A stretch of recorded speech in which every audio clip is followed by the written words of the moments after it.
Yeah, so we were on the Drishya Anubhava Samadhi and we did that. So we focused on the object. In this case, today the object was what? The joint between the finger and the thumb. Could be any object. I just chose it because anyway, all your hands were in Chin Mudra and there was a point where the hands were joining.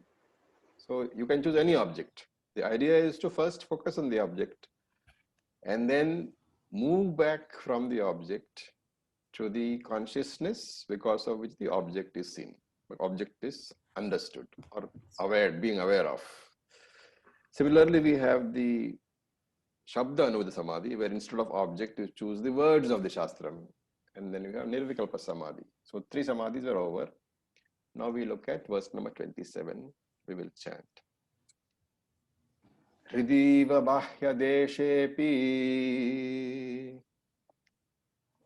Hridiva Bahya Deshepi Yasmin Kasmimscha Vastuni Yasmin Kasmincha Vastuni Samadhiradhya Sanmatrat Samadhiradhya Sanmatra Nama Rupa Prathakritihi. Nama Rupa Prakriti. Okay. So the first 3 Samadhis were Antara, where the experience of the Chaitanyam, the Sakshi Chaitanyam, the consciousness principle, is inside you, inside the body. Okay. And what is the lesson to be learned? Consciousness can be experienced inside your own body, basically. And therefore, if a mosquito bites my body, I can feel it. But if the mosquito bites your body, I cannot feel it. My own consciousness is experienceable only inside my body. Now we will talk about the other Samadhi, the external, the Bahya Samadhi. Bahya Samadhi also has the same 3 classifications. So Bahya Savikalpa, Bahya Nirvikalpa.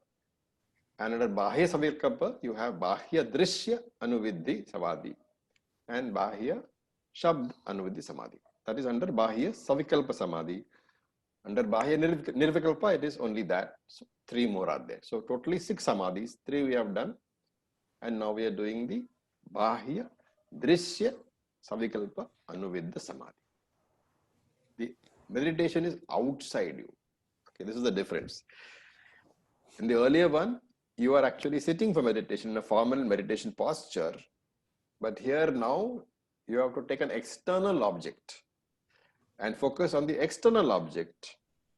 And from the external object, once the focus is clear, then you use the same method and you shift to the consciousness because of which you are able to experience the external object.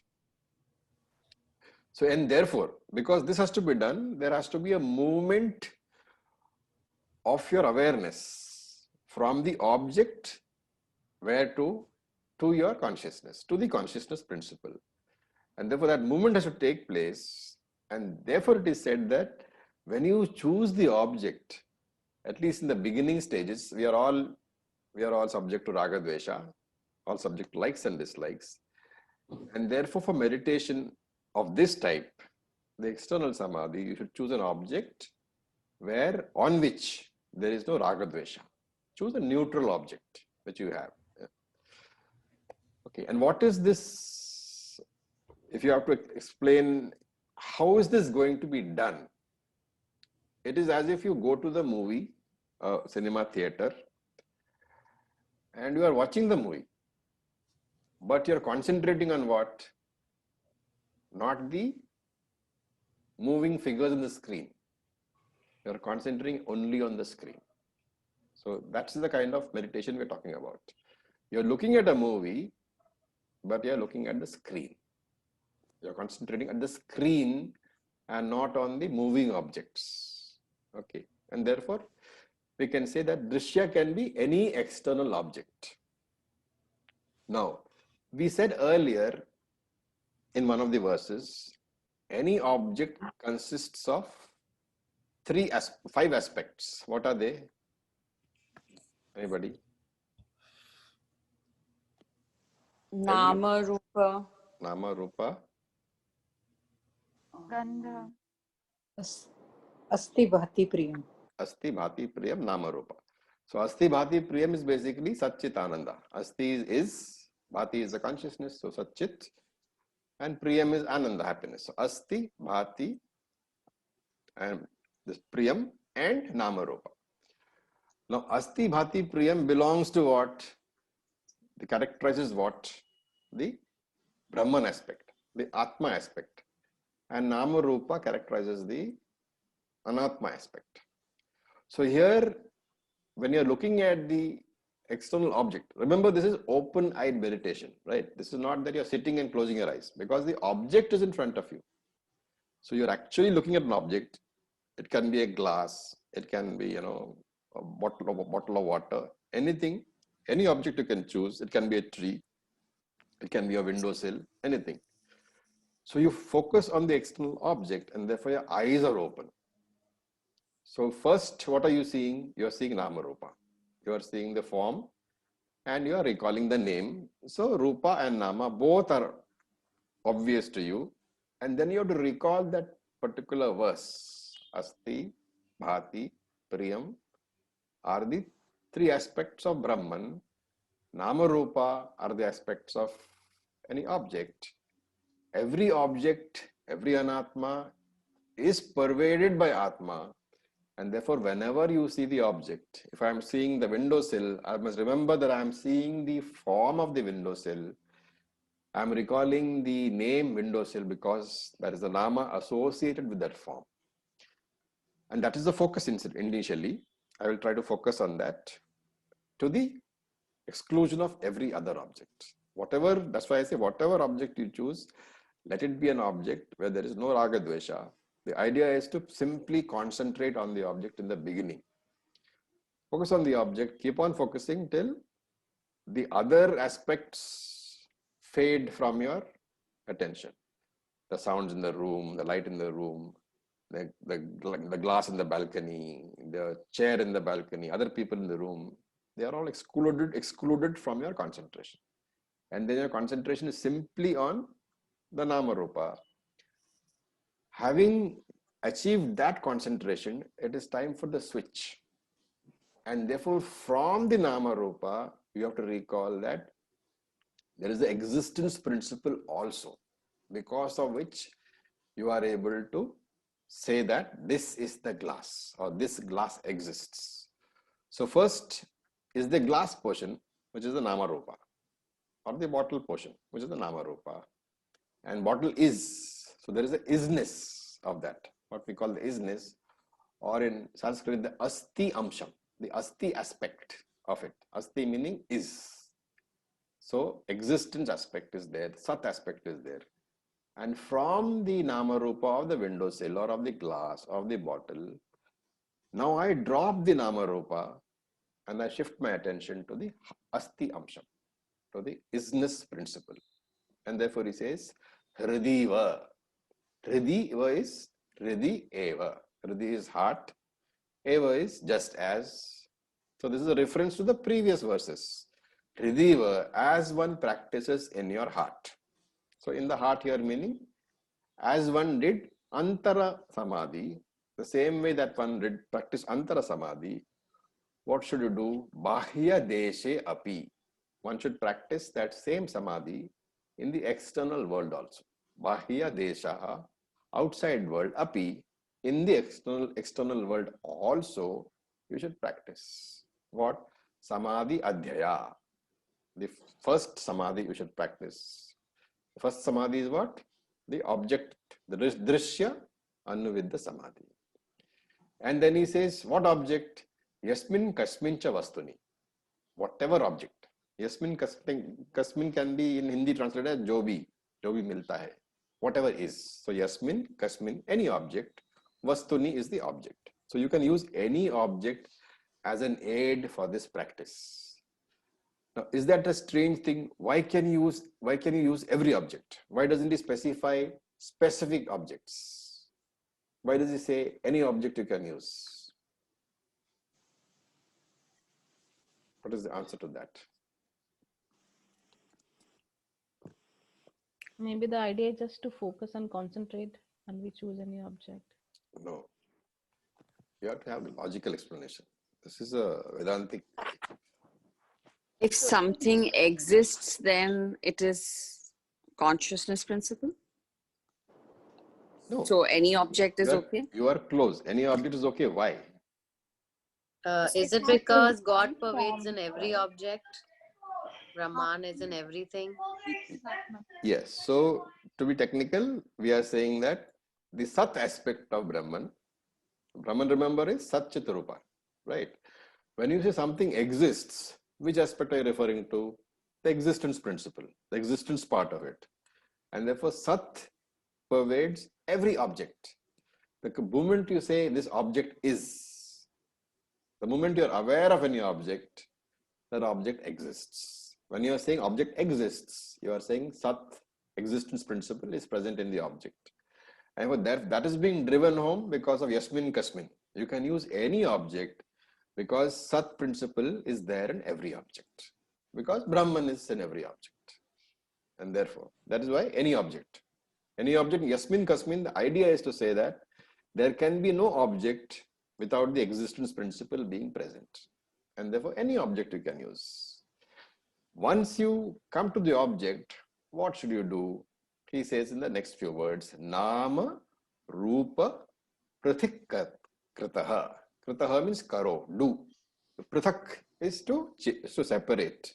So, Nama, Rupa, Prathak Kriti. Separate the Nama, Rupa. From what? San Matrat. San is the way you're writing Sat. When you write is, when you write the word is, that is saying this exists. So that in Sanskrit, you are saying sun. The glass is glass sun. Instead of saying is, you will say sun over there. You know, whatever it is. The food is sun, glass is sun is the terminology being used as is. And therefore, sun here refers to the existence principle. Matrat. Matra is only existence. So, pure existence principle. So, Nama, Rupa, Pratikritaha, San Matrat. You should separate the Nama, Rupa from the pure existence principle. So, again, remember your five things, Asti, Bhati, Priyam, Nama, Rupa. So, you should drop the Nama, Rupam and retain only Asti, Bhati, Priyam. And is it a physical separation? No. That's why he adds Buddhyat. The separation is to be done intellectually. So it's an open-eyed meditation. Very beautiful little verse. Hridiva Bahya Deshepi Yasmin Kasmin Shavastuni. The same meditation which you practiced in the earlier verses internally, now you should practice externally. And therefore, what should you do? Nama Rupa Pratikratihi. From any object you take, drop the Nama Rupaha from the San Matram, from the existence principle. What remains is only pure existence. When you drop the Nama Rupa, what remains is only the Atma. Because Nama Rupa means Anatma. If you have dropped the Anatma, then only Nama Rupa remains. Can you really drop Anatma? You cannot do a separation at all because Atma is part of Anatma. And therefore the separation is done intellectually. You have to say that this, what I am seeing, it's a dependent existence. The Nama Rupa is dependent upon the consciousness principle. And therefore mentally I separate. Mentally I say that this is mithya. That is to establish the mithyatvam of an object is to separate it from Atma. Any object ultimately is in Atma. Remember, everything exists in Brahman. So you cannot really separate anything from Brahman. Because if you're going to separate something from Brahman, what is the logical contradiction? Duality. What is the logical contradiction in saying that I'm going to separate this from Brahman? There is something different apart from Atman. Is the logical this one. So everything is inclusive of Atman or Brahman. So there is nothing beyond that. Correct. Yeah. The moment you say something is different from Atman, you are saying that Atman is not infinite. because there is a boundary, right? Beyond this thing is not an Atman, and therefore Atman has a boundary somewhere because this is a boundary somewhere, and therefore everything is an Atman. You cannot do a separation at all. Everything is part of Atman only, and therefore the separation is only intellectual. You have to say that there is this object, the Nama Rupa, which is not an independent object. It doesn't have separate existence. And if I have to separate the existence, separate this Nama Rupa from the pure existence principle, the separation is only by way of establishing that this is mithya.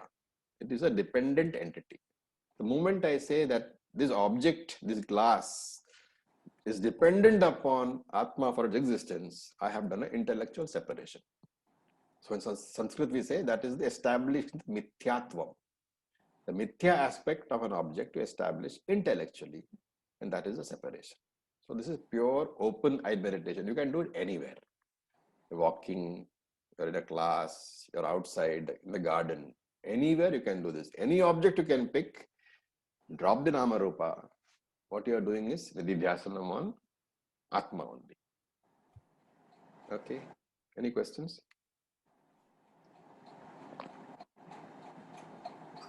Om, sir. Yes, please. Sir, so if whatever object we take but we are not actually focusing over some time, like how we did in today's meditation. After some time, we were actually focusing on the consciousness principle, like that object which we choose, which is outside us. Yeah. Is just to focus, to create a focus, and then we are getting out of that focus and focusing on the consciousness principle, right? Correct. That Okay, object which you choose is only an aid in the initial stages to bring your mind to a particular object. From that object, you drop the Nama Rupa, and therefore what remains is the Atma. That is the way you focus. And therefore you always start with the object and then move back to the Nama Rupa. Drop the Nama Rupa, you are back into consciousness. Yes, sir. So I understand this, but will that not be a little bit like daydreaming? No.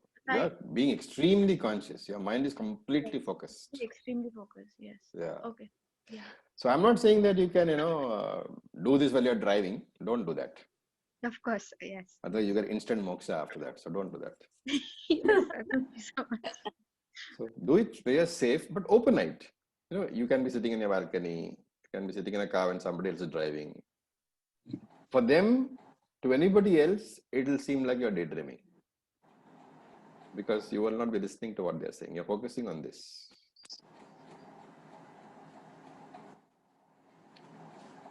Okay, so let's move on to the next verse. Verse number 28. We will just chant it. Akhandaikara vastu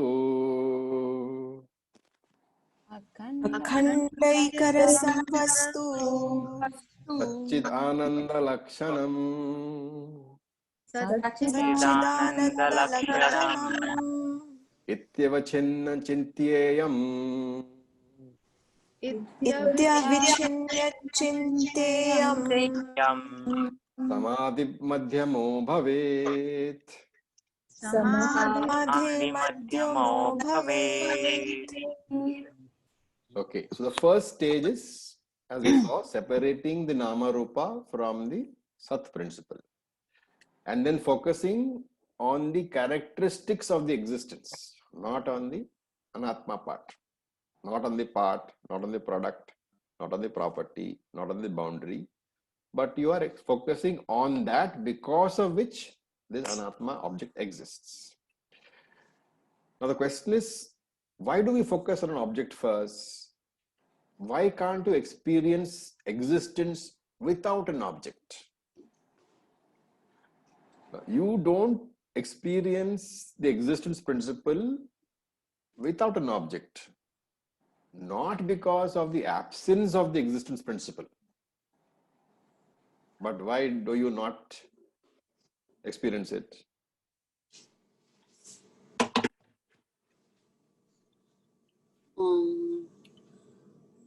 To experience Brahman, You need a medium.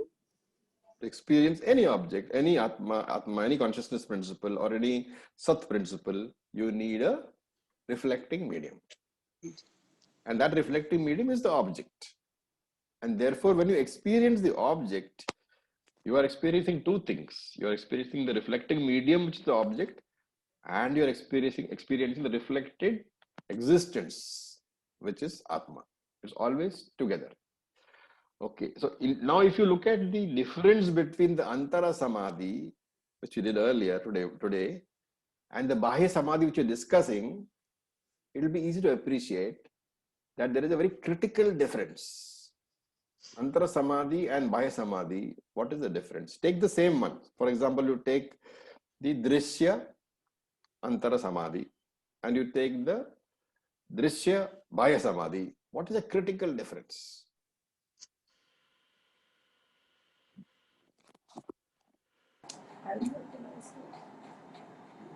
Anybody? Nama So Rupa. today what we did is Bahya Samadhi. Today what we did is Antara Drishya Samadhi. Oh. What we are talking about now is Bahya Drishya Samadhi. So what is the difference between the two? One very critical difference. Eyes are open. No, that Or is that's okay. like One is eyes closed, one eyes is open. That is okay. I'm not talking about that. We are taking the help an external object, Okay. going outside a body.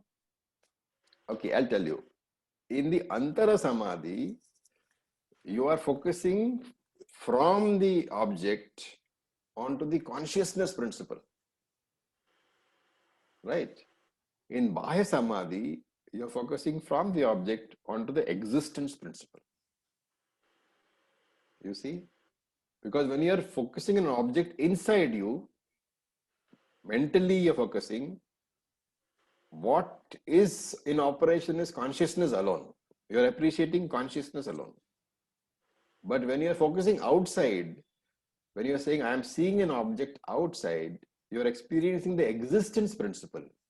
And therefore, in Bahya Samadhi, when you're focusing your mind inside, you're moving away from the object, you are going to focus on the existence principle. Whereas in Antara Samadhi, you are focusing on the consciousness principle. That's a critical difference. And that is why both are recommended, because you get the difference. I hope everybody gets a difference. When one, you are focusing on the consciousness principle of Atma. In the other, you are focusing on the existence principle of Atma. Both are interlinked. We'll come to that. So look at the words. He says, Vastu Akhanda Ekarasam. So Akhanda means which cannot be divided. Ekarasam means, again, the same way, without any parts, the pure essence. Okay. So Vastu here is what? Vastu is the Atma. And he says Akhandam. It is one and whole, one complete whole. Ekarasam, the essence without any parts. And therefore existence principle is saying does not have any parts. And the closest example we can take is space. Space is all pervading and therefore there are no parts. Similarly, this Atma, the existence principle, is all pervading and there are no parts. So when we talk about internal meditation, we are focusing on Chit. In existence, in this Bahya meditation, external meditation, we are focusing on Sat. So there are two parts we talked about. Antara Samadhi, Chit principle. Bahya Samadhi, Sat principle. Now when you do this, there will be a tendency to think that these are two different qualities. One is Chit and one is Sat. So, but you have to tell yourself that there is really no difference between Sat and Chit. Because when you're focusing on the external object and you're moving inside, that existence principle, you are. This is not different from the consciousness principle which you were aware of when you were doing the Antara Samadhi. And that's why he says, this Chit and Sat You have to avoid you have to avoid the mental framework that they are different. There is really no difference between Sat and Chit. There are only two names. To understand that is a bit dicey, So let me try to explain. When you are conscious of your body, what is it that is being said? I am conscious of the body, right? So consciousness, it's Chit principle. Body exists is Sat principle. So which comes first? Both together. It's always both together. Because the moment you say this exists, you are saying that I am using the consciousness principle to say that this is existing. Now remember, we're talking about I, right? So if I am existing, then I, the consciousness principle, I'm saying that I, the body, exist. Or even if you say that I, the principle itself exists, you see. And supposing you say, okay, this is the body. So the question here is, you need the consciousness principle to be able to tell yourself that the body is existing. But would you be able to tell yourself the consciousness principle is there if you don't exist? So it's a chicken and egg situation. You can't try to sequence it. You can't say this comes first and this comes later. They are both together. And therefore we say Sat is Chit and Chit is Chat and Chit is Sat. There is no difference at all.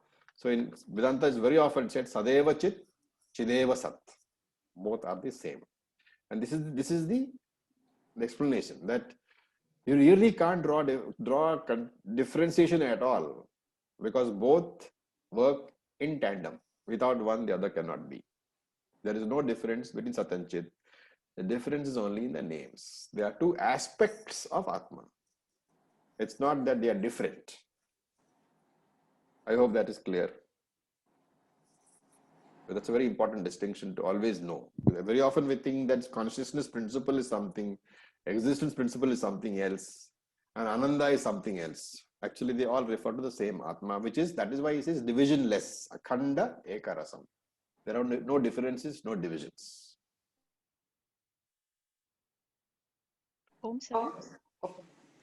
Yes, please. Yeah, go ahead. Sir, I wanted to just touch base again on this part where the consciousness, when we say that the consciousness can only be experienced inside our body, but why can't we experience consciousness outside our body? Like sometimes when we when we can imagine ourselves sitting in the meditation posture, and we can see and visualize, that is experiencing from outside, right? No, that's the visualization. It's an imagination, right? That's why I'm saying, since consciousness is there in your body, you can, experience any pain. While you may empathize with the pain of somebody else, you can't experience that pain, because consciousness for you is restricted to the reflecting medium. It is not to be thought of as consciousness is different, but the reflections are different, and the experience is always restricted to the reflection. So Jivatma level. At Jivatma level. So that is why each Jivatma has his own experiences. Yes. Acharya, if you were to give us an example, like we did today's meditation. Yeah. So if we were to do the same meditation with the Bhaya, how would it be different? It would be more clearer if you would have an example. You would be looking at an object, and then you would be looking at its form, right? Instead of seeing in your mind, now you would be looking outside. I see. Internal thing is important for you to be able to understand how to do it. That's why Antara is given first. But the external thing is extremely important. It's a sequence after the Antara. Why? Because you have to be able to see Brahman in every object which you see. Right. And therefore, even when you see your mother-in-law, you should be able to say Nama Rupa Chodo, she is Brahman. Right. So open-eyed meditation, you can choose your mother-in-law. It'll be a good idea. Yeah. Okay, so that kind of thing. That's what I'm saying. These kind, then idea is to be able to see Brahman everywhere. I see. And therefore, in later verse, in 2 verses later, I think he says in this text itself, "Yatra yatra manoyati tatra tatra samadhiya." Wherever the mind goes, the mind should be able to be in some Brahma Samadhi, which means what? Being able to see Brahman everywhere. That is the culmination of your meditation practices. Then your mind will never get disturbed, right? Because you're seeing Brahman all the time. Right. So today we say bring the mind back from the object to your consciousness, to the chanting or whatever. Then you will say no, because you're seeing Brahman everywhere, and Samadhi is what? Seeing Brahman. If you can see Brahman in every object, there is no need to restrict your mind from moving everywhere. Right. Interesting. Okay, thank you, sir. Okay, so now look at the words. So he says, Akhanda ekarasam vastu. There is no difference. It is one vastu. It is one existence principle. There is no problem. And iti avichinna chintaha. So avichinna means broken. Avichinna means unbroken. So avichinna chinta means thought. Avichinna chinta means unbroken, continuous flow of thoughts. On what subject? On whichever object you have chosen. The thought should be unbroken. Only about that. And once you move to the Atma, the thought should be only about the Atma. No other anatma should enter the thought flow. So that is called Sajatiya Vritti Pravaha. Pravaha is the flow, Vritti is the thought. Sajatiya means on the same object. And therefore distractions are called Vijatiya Vrittihi. Vijatiya means different objects. And therefore iti avichinna chinta means this flow of the thought on the object of your meditation, which is now going to move away from the drishyam to the consciousness, should be purely sajatiya, purely focusing on the object alone. And therefore he says, madhyama samadhi bhavet. So here madhyama means which one? It's a middle form of meditation. Madhyama samadhi bhavet. Now here, remember, we have talked about the object meditation. You can move from the object meditation now to the Shabda meditation. You can take a word from the Shastram, focus on the word of the Shastram. Just as you use the object for your support in the beginning, now you use the word for your support. Take any word, Nitya, Satya, whatever, any part of the scripture which you have studied from Bhagavad Gita, whatever. Take that, focus on the words, and then move away from the words to the what is being described by the words. So the difference is that first you have taken the object, which is a support of existence. Now you are taking the words which are telling you that this is Atma.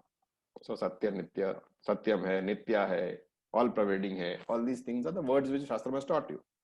All Bhagavad Gita, chapter 2, verse number 12, 13, 14, 15, all are these only. Take any one of them, focus on that, then drop the words and move backwards so that consciousness principle is now being focused upon. And therefore he says, Madhyama Samadhi Bhavet. So here Madhyama means what? Middle. So middle of what? We have talked about 3 Bahya Samadhis. One is Drishya, one is Shabda, and one is Nirvakalpa. So Madhyama means the middle one. So he says, if you are meditating in this manner, iti avichinna chinta, you are meditating only, concentrating only upon the object, having dropped the words of the Shastram, then this becomes Shabda Anuvedda Savikalpa Samadhi. So in the last verse, we talked about the Drishya Anuvedda Savikalpa Samadhi, which is of course Bahya. Here also, and here we talk about the Shabda Anuvedda Savikalpa Samadhi, which is again Bahya. So 2 Samadhis we have discussed today. The next verse talks about the last Samadhi, which is the Bahya Nirvikalpa Samadhi, which we will do in the next class. Any questions?